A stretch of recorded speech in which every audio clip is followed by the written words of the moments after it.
We're at the Flying J here to get gas. The price is $403.9, and we're going to tell you how we're getting a little bit cheaper here.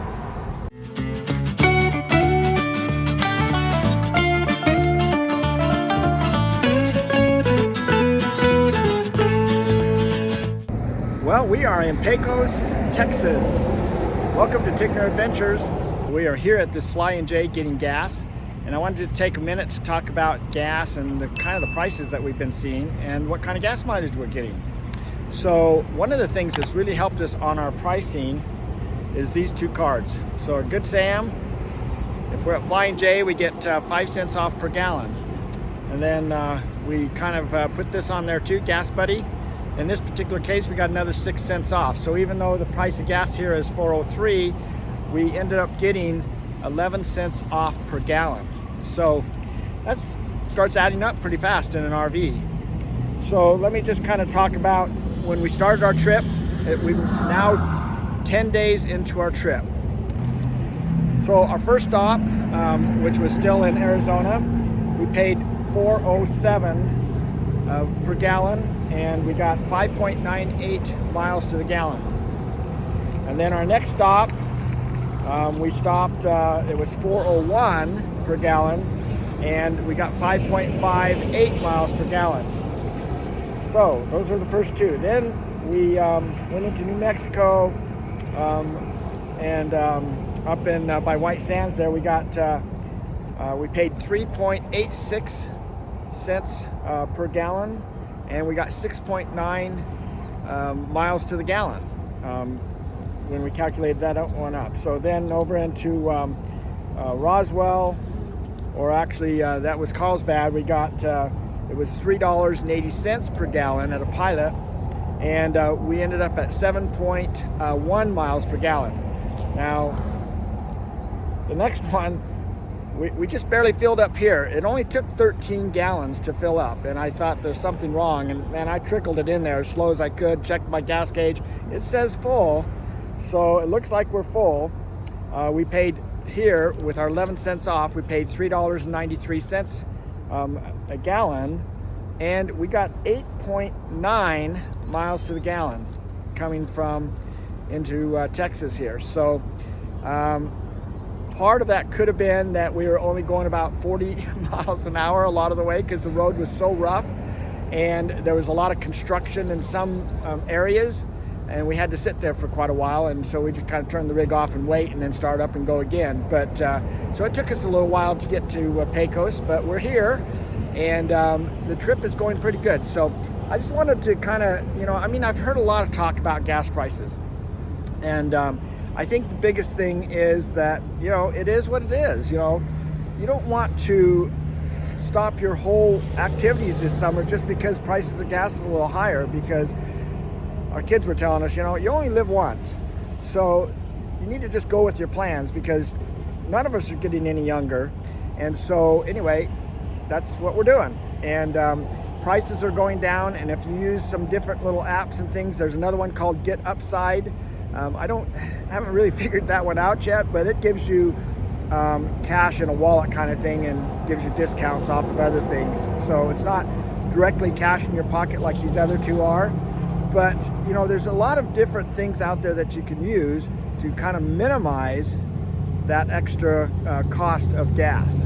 And so even at $3.93 right now, I mean, when we were in Texas all winter, Arizona all winter, the gas price there was $3.59 for most of the winter, so $3.60. So we're only up 30 cents. So it's not that bad. As we go back east, it'll even get better. So I think there's just a lot of fear mongering going on out there, and I think you just need to kind of just jump in there and just enjoy life and just get out there on the road and start doing things. So that's what we're doing. Today we've stopped here to get gas. We are headed to Big Bend National Park. So we're going to kind of make our way that way, and so let's go see how that works out. So we went to Big Bend National Park in Texas, and now we're at Del Rio, and we're going to finish this video out by doing one more fill up and check the miles per gallon at this fill up, because this trip we had to go up and down a lot of hills and through canyons and things, and so you know, had to go down to second gear quite a bit. So I want to kind of compare the gas mileage and see if it's just you know, had something to do with you know, just the terrain or something like that. So anyway, so we're going to finish filling up here, and then we'll figure out what we got for gas mileage. All right, so the figures are in, and this time we paid 3.65 cents per gallon with our discounts, and we got a total of 6.39 miles per gallon.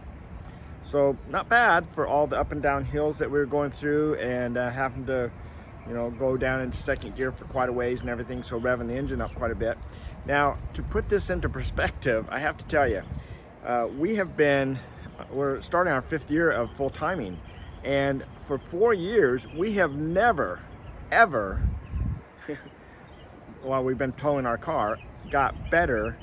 We've never got 6 miles to the gallon. We have never got 6 miles to the gallon. So you can see that there's something that has changed, and the major change that we have done on our rig is we've installed these lithium batteries. So when we first got this rig, it had two 12-volt lead acid batteries in it, and we replaced those with 6 Trojan lead acid batteries. So we went from 100, let's see, actually the 12-volt batteries are 100 amp hours each, and so that was 200 amp hours, 100 usable. We went to 720 amp hours of battery storage, and gave us 310 usable amp hours in our lead acid batteries. And during that time, that was hooked up to the alternator on our engine, and so it had to work hard to charge those batteries back up each day that we were driving. And consequently, we went through 3 alternators through that time period now. So the big change now is we've installed these lithium batteries. Now, I'm not saying lithium alone made us get better gas mileage.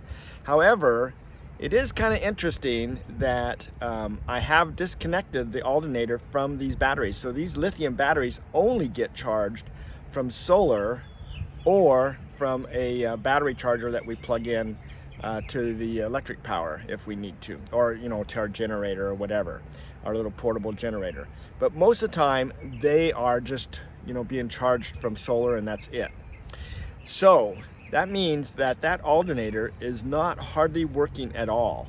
And if you consider, let's see, actually a number of years ago, probably 10 years ago now, I don't know, we went on a trip to Hawaii, to Maui, to the backcountry, and it was kind of funny because they had this bike hooked up to a little generator, alternator, all right? And they said, here, if you pedal this bike, you can, you know, pedal hard enough, you can run this blender, and we'll blend up a coconut drink for you. And so we got on that bike and started pedaling, and it pedaled pretty easy. But man, as soon as he turned that